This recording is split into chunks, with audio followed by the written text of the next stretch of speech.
ផលប៉ះពាល់នៃការបំពុលខ្យល់សម្រាប់ជំងឺមហារីកខួរក្បាលបេះដូងសួតនៅប្រព័ន្ធគូបង្ហើមជំងឺសរសៃឈាមបេះដូងនិងប្រព័ន្ធប្រសាទជំងឺភ្នែករលាកភ្នែកបន្ថយភាព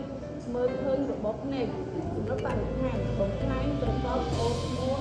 ធ្វើឲ្យផែនដីកើនឡើងកម្ដៅបង្កឲ្យមានភ្លៀងអាស៊ីត